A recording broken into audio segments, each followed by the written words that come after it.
Welcome to another episode of the Chronicles of Mister I, Mr. Pierre. And I'm so glad to be joined today by someone who I have the privilege of being able to serve on the same campus as her. Nicole, so glad that you're here. Hello, thank you for having me. I'm excited to be here. Pleasure. I'm really looking forward to this conversation because I gotta be honest, from day one, when we both looked at each other's shoes and we were like, peeped each other's shoe game. I felt hmm like I was really looking forward to this conversation. So I'm like really happy that we're able to talk today. Yeah, I instantly felt like, okay, I I like him. This is gonna be Yeah, good. this is gonna be good. So to Yeah. begin with, like I like to start asking everyone, like, how did they get into education? So how did you get into education? I always knew that I wanted to work with kids. I'm big on advocating for kids and just having their best interests. Even from when I was little, I would talk to my little cousins and make sure that they were feeling good at the family functions. Mhm. I started off college actually as a biology major. I thought I was going to be hotshot pediatrician and, make the family proud kind of thing. But as I started to take my biology classes, getting into chemistry, into algebra, and all that stuff, I realized I wasn't happy. Mm. And to get away from doing all the biology stuff and the math stuff, I would volunteer at my sister's elementary school with her fourth grade teacher. And I lit up. Like something told me, like, this is okay. This is where I want to be. And I thought to myself, when I go to work, I should feel like this. If I'm going to be doing it every day, it should feel fulfilling Mhm. and I should be excited to learn about it. So I changed my major from biology to education, and my skin cleared up. I started having more energy. I was just a lot happier, and so I graduated with my bachelor's in elementary education, and I taught fifth grade for like 3 years, No, and no, it was amazing. that's fantastic. It feels like our lives parallel because I actually earned my degree in biology with a minor in mathematics. So I I was I didn't was know that. in I was in the lab, um, yeah, and graduate students and undergrad students would come through the lab, and whenever I have to show them something or teach them something, my principal investigator was like, "Hey, Willie, you seem to light up when you got to teach. I think you might be in the wrong profession." And so to hear that you were a bio major, I understand. What made you choose? Oh, were you gonna say something? My bad. I was gonna say, I know you love math. Yeah. The my biggest thing that told me that I need to get out of STEM was I was starting to have nightmares about the unit circle. I would be in my math class in the summer. I took it in the summer, and I could not sleep because I just kept it like I would literally have nightmares about the stuff that I had to learn. That was just it just wasn't what I wanted to, and so that was like my deciding factor. So I just had to put that out there. I completely understand it because if you're not really like enjoying it, it doesn't bring you joy, then like why do it? Why do it? And Yeah, so if you're having nightmares about it, yeah, definitely give it up. yeah, It'll be okay. exactly. What made you go into elementary versus say middle or high school? you know, I think the experience of volunteering at my sister's school, and then getting into my practicums, I wanted to try my hand at middle school. I knew high school wasn't for me. Hmm. I don't know why. It's just the older kids I don't really mesh with. Yep. I think I'm a little too corny for high school. Um, so I don't know if I really wanted to try my hand at that. I do love middle. I did practicum, my first practicum with seventh grade US history. It was so fun. Mm, It was so fun. I loved working with them, but I feel like seventh might be as old as I'll go. okay. Um, And yeah, so it's not that I don't like middle. It's just elementary is kind of where I fell, and that's why I like older elementary. So like around fifth grade is my I, like I get it. I get it. that's my sweet I spot. yeah, middle school is my jam as well. Like I'll come down and I'll play around for half an hour with the kinder babies, and then like I'm tapped. I'm good. I need to get out. I Yeah, feel you. yeah. So I appreciate just I guess the awareness of knowing like, hey, this is my jam, this is my lane, and I'm gonna do best serving here. Sweet, sweet. Yeah.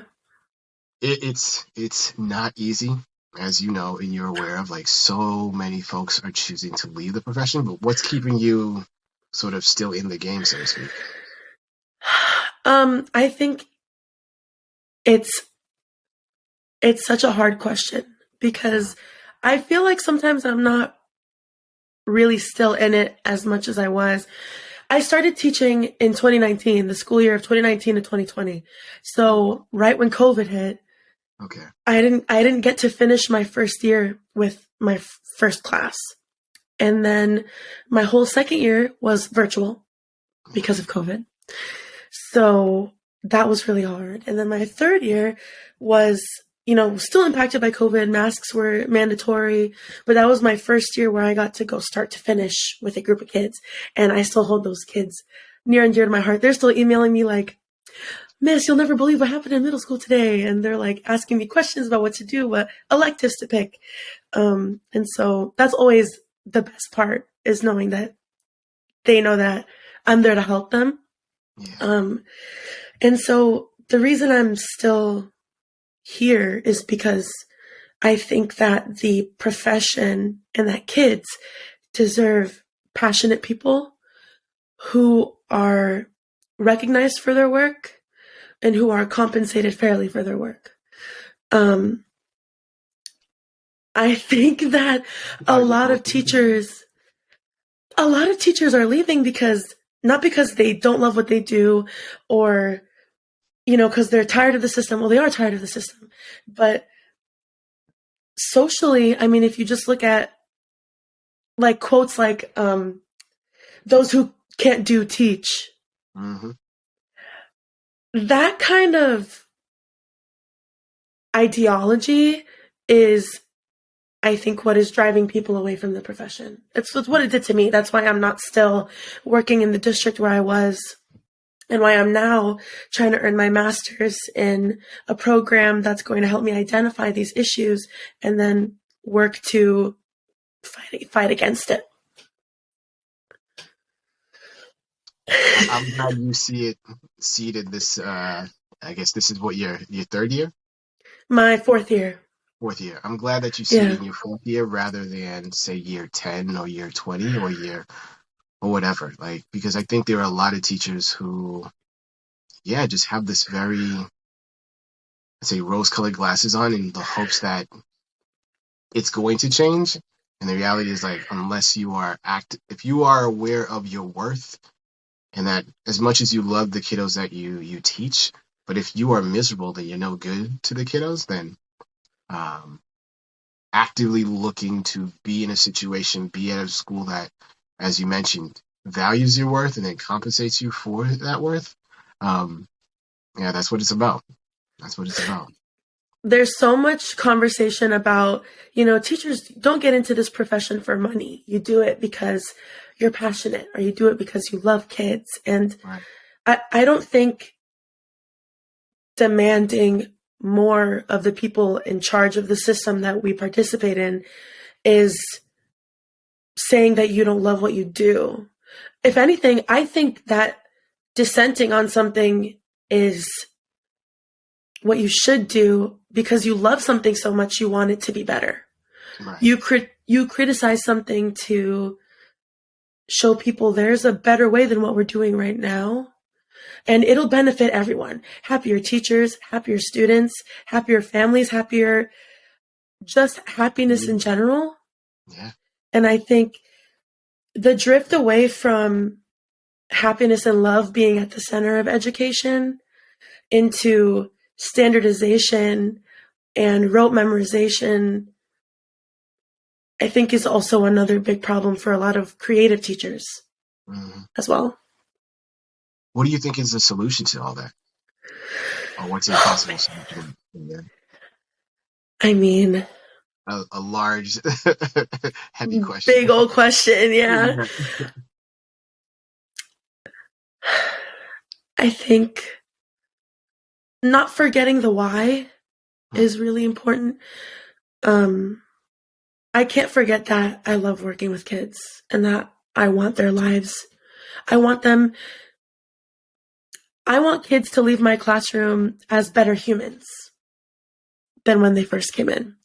I, I'm wonderful if they learn everything that I want them to learn. If, we check standards off, that's great, I suppose. But if they learn how to be a better human to themselves and to the people around them, that to me is the why. And I think not forgetting that, um, and encouraging teachers to stand up for themselves, and say no when they don't want to do something or can't do something is important. I think it's going to take an amalgamation of a lot of little steps to get to a societal understanding that, to progress, we need to pay more attention to educators Hmm. and education in general.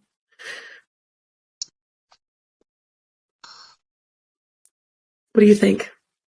I'm right there with you. I agree with you. I think that in order for things to get better, the thing that you said that I agree with 100% is know your why. If you're a teacher and you understand, hey, I am in this for dot dot dot, fill it in for whatever it is.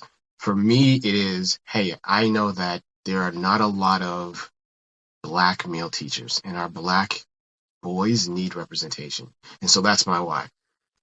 I want to make sure that the kiddos who look like me know that, hey, there's someone at the front of the classroom, or who's an AP, or who's a head of school, or who's a superintendent, understands what they're going through and consequently is making choices and decisions that's going to positively affect them. That it's not just the same,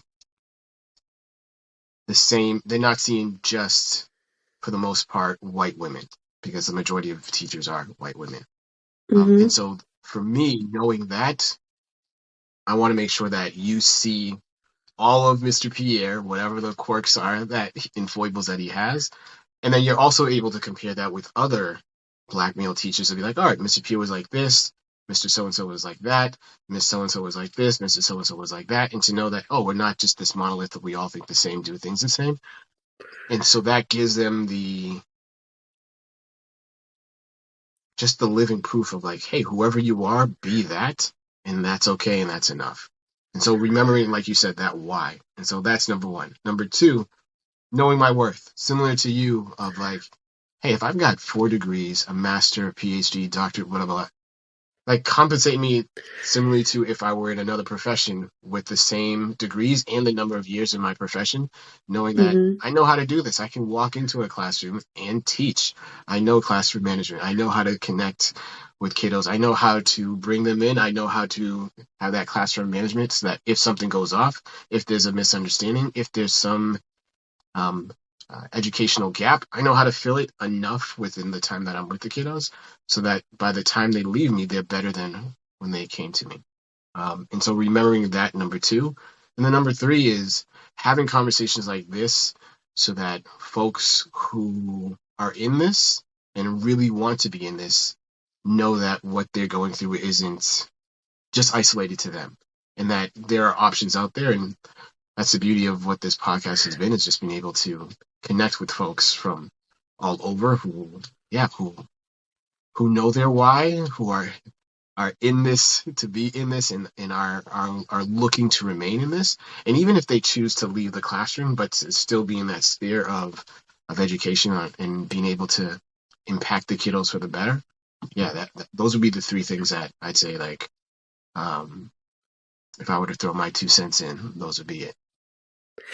I think I agree 100% with everything you said. And this podcast, these kinds of conversations, And tying that back to students and showing them like they need a sense of belonging in the classroom.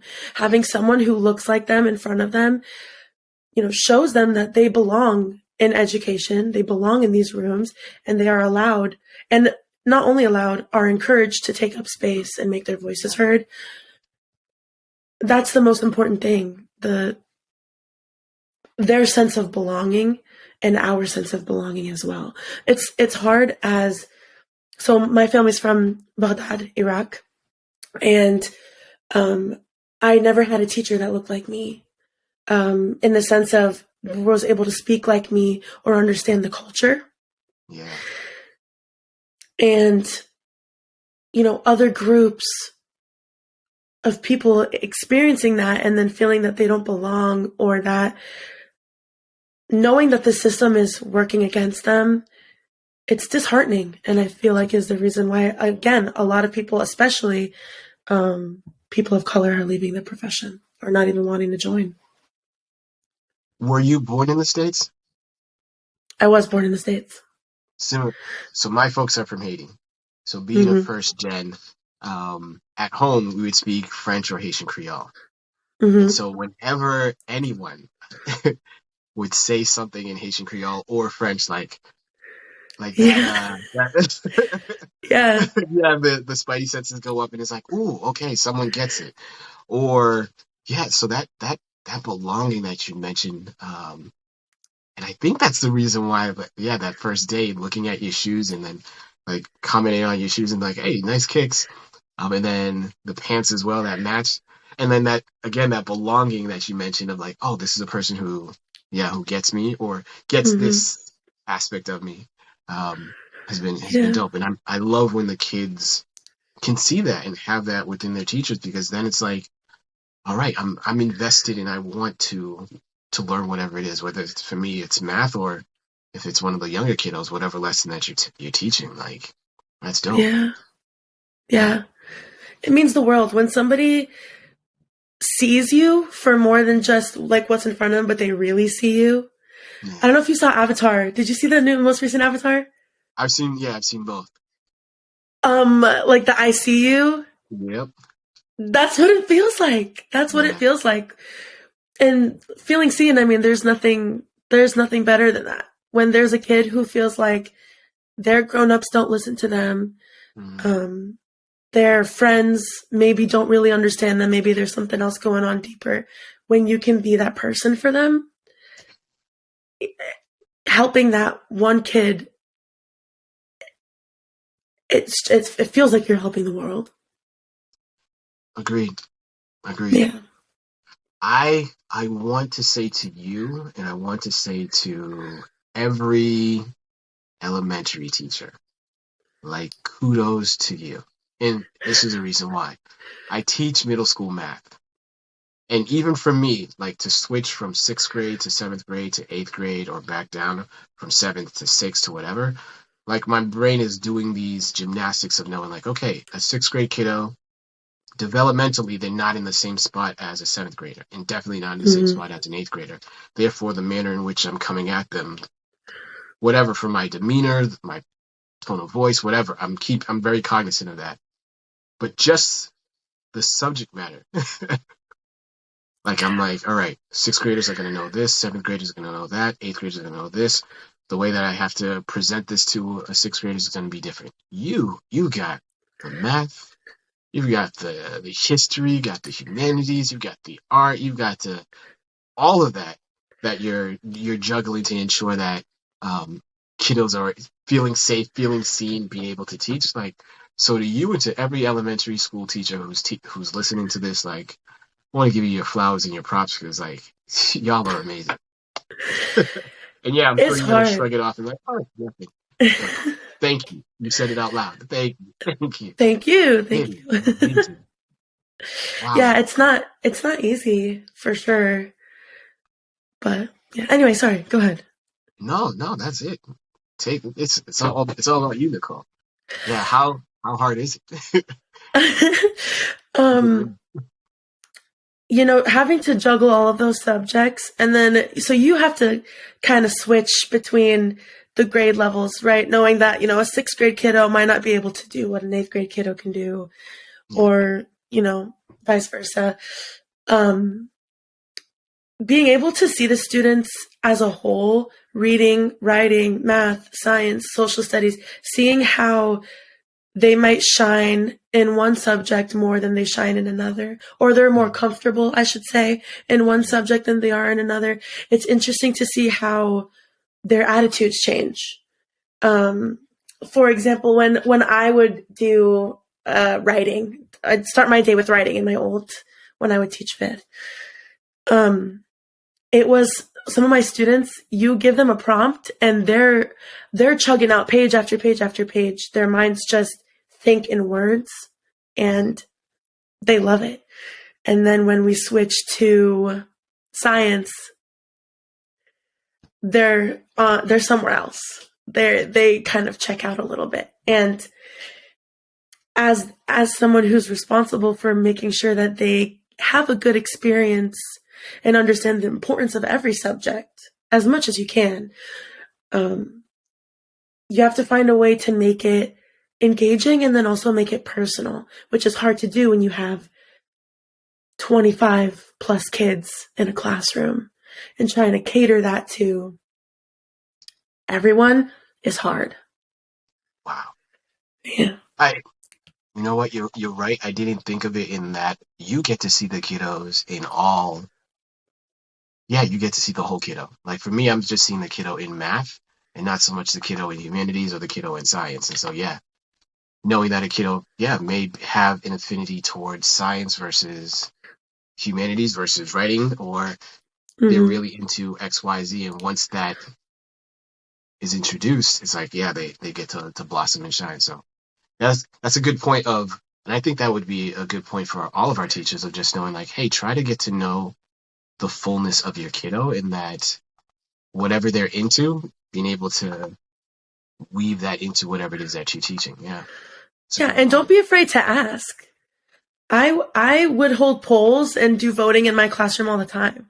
So I'd say when I do have a theme for a certain lesson. So for example, when Among Us was really big, I had a lot of lessons where I would ask students, so today should we focus on the imposter being in this situation, or a crew member being in this situation, or a movie that came out, like when Endgame came out.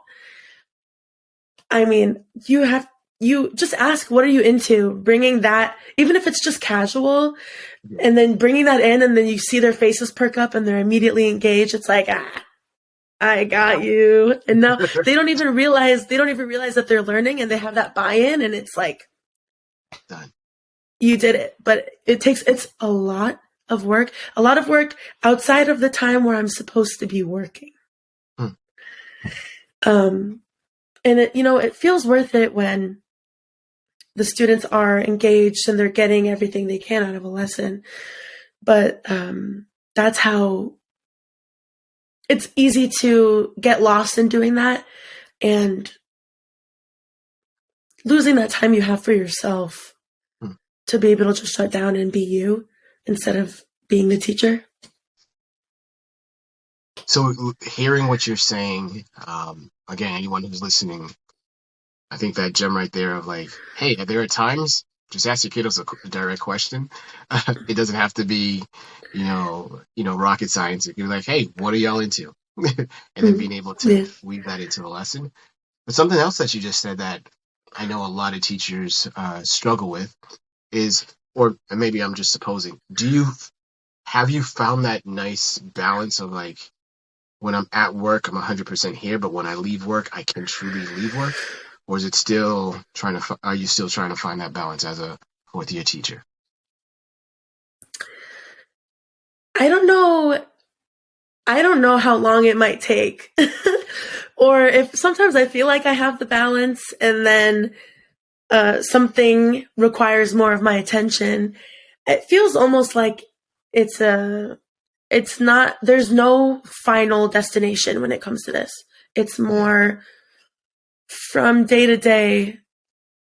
hour to hour, finding that balance and being able to be like, okay, this is what's going to get all of my attention right now, but I have to know at 2:00 I'm turning it off and I'm walking away for Right. my own sanity.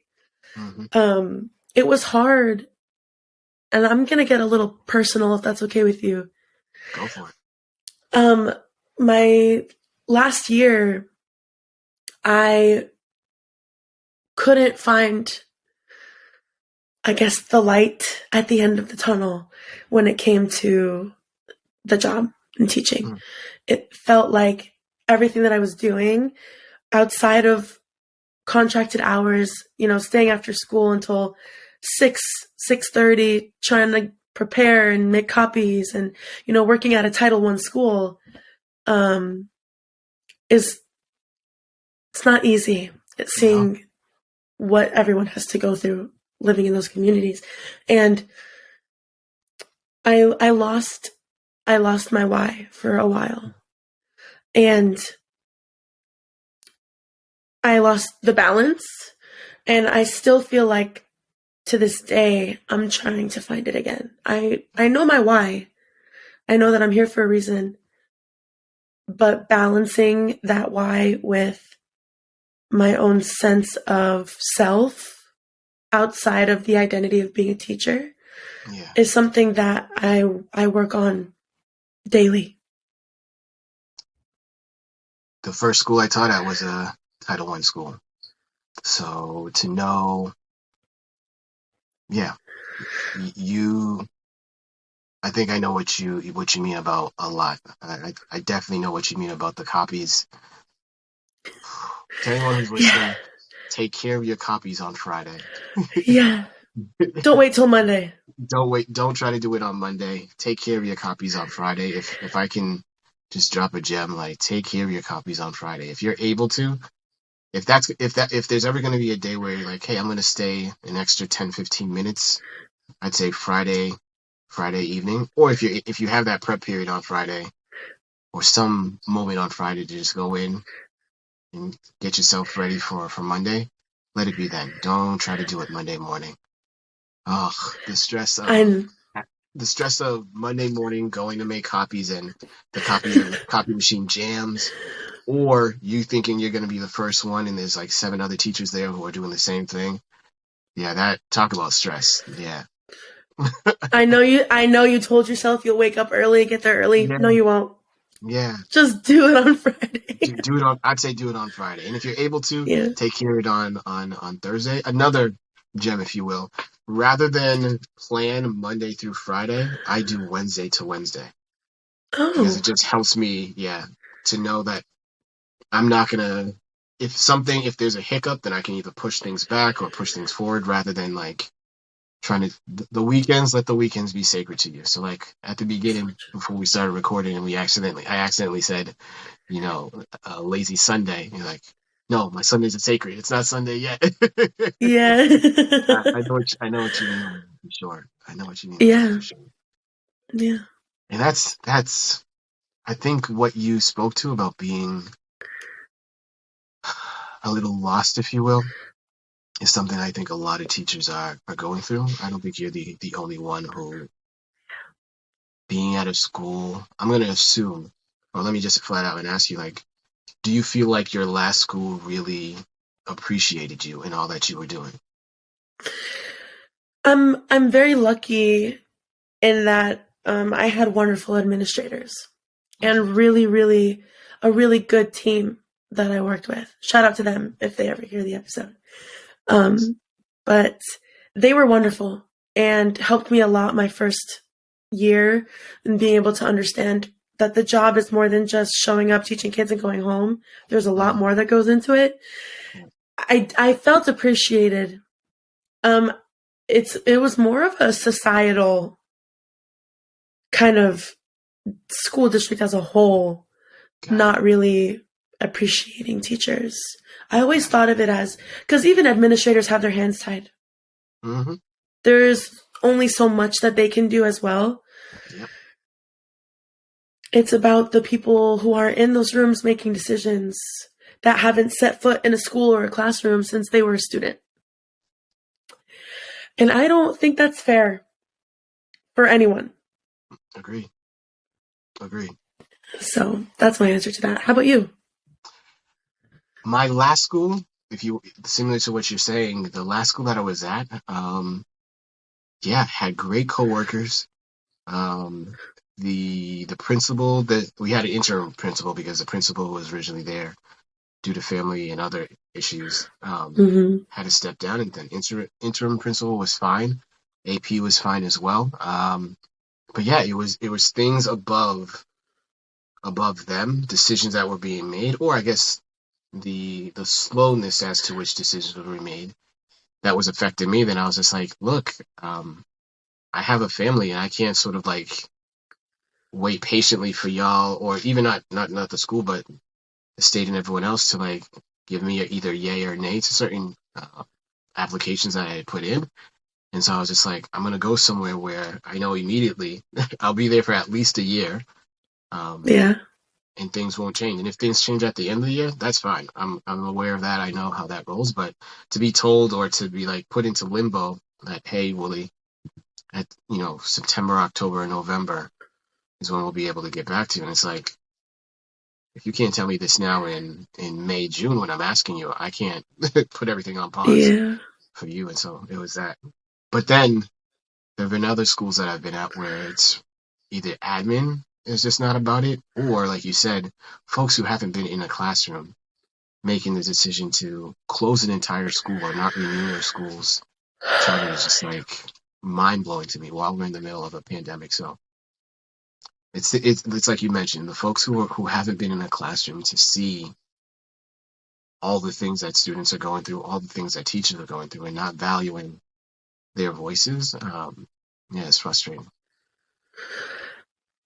I mean, for me, that's the reason why I left and came here to go to school again. Yeah, Try to understand why these things are happening in the first place. Why are these systems put up that bar so many people from being able to equally participate in education? yeah. And not equally, I guess I should say equitably as well. Being able to participate in education and in society, because schools mimic the workforce. Or they should, or they should, because there have been plenty of schools that I visited and have seen and been like, nah, I can't be, I can't work here. Yeah, yeah. No, this is. Mm-mm. It's not I, for me. Yeah, it's just yeah, not for me. I would not. The earlier me um, was very idealistic in that I gave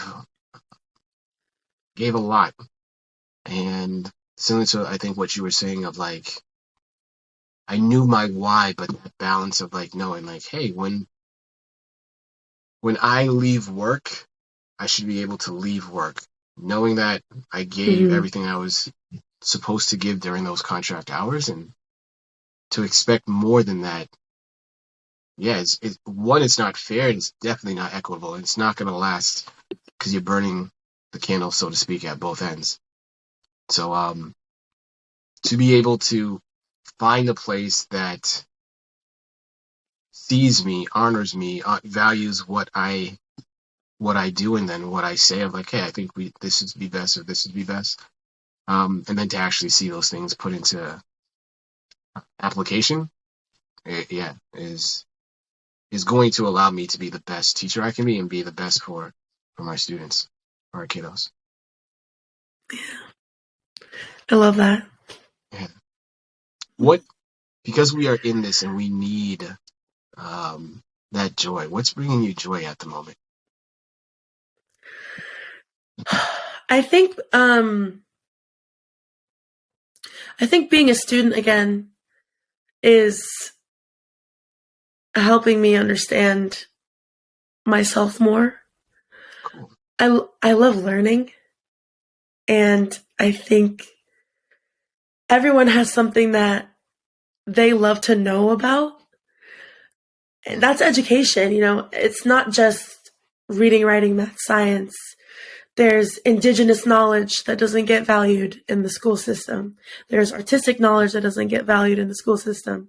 Cultural knowledge that doesn't get valued. All of that is education. And so I feel like learning that and acknowledging that has been making me feel like, okay, my journey, as rocky as it's been, is worth it. And learning is everything. I mean, I'm taking a class, or I took a class last semester called Global Inequality, where we talk about what is education and why is it just the American standard that is valued? And in countries that are considered underdeveloped, what does development look like? Are we holding them to a Western standard, or is there more to it than what we're seeing? And I think being able to open my eyes to that is invaluable. Dope.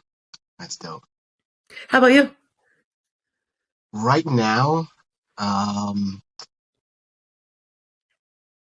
it's like a combination of I like to read. I've liked to read. I'm now falling in love with reading. And I think it's like what you mentioned about like the learning part. And so like being able to read certain things and to then be able to like immediately put it into practice or try it and see how it's working or it's not working or it's bringing me benefit, some sort of benefit is coming from it is the thing that is bringing me joy at the moment. What's the last book you read? The last book I read, cover to cover, was Atomic Habits Okay. by James Clear. And then right now I am reading, there are a couple things. There's a YA book called Storm Rider that I'm reading. And then there's also Amanda, oh, I'm blanking on her last name. She was a poet at Biden's inauguration, the yellow. Oh, yes. Yeah. I'm blanking on her last name. It'll come to me while we have that conversation. I'm sure. Yeah, if you can you. I think it's Gorman, Amanda Gorman. Yeah, it's Amanda Gorman. She's got a Yes. book too. I'm reading some of her work as well. So there's a Yeah. YA book and then there's a little bit older book. Those are the two that I'm That's reading. awesome. Yeah. Nice. Sweet. Yeah. This has been nice. I know. I'm so glad I was able to. Yeah, learning that you were, you started off in bio, learning about like the whole being seen and hearing how you, for the most part, have this balance and great head on your shoulders about the work that you want to do. It is dope. It's dope. Thank I you. appreciate So that. much for that. Thank you for having me. I'm really happy to be working with you and to know you as an educator and as a person. Same. You're dope, just like your shoes. I appreciate you saying that. To anyone who's listening, to anyone who's watching this, I am Mr. Pierre. She is Miss Ouro. Did I pronounce that right? That is right. Thank you. Awesome. And this has been another episode of the Chronicles of Mister. We're out. Peace.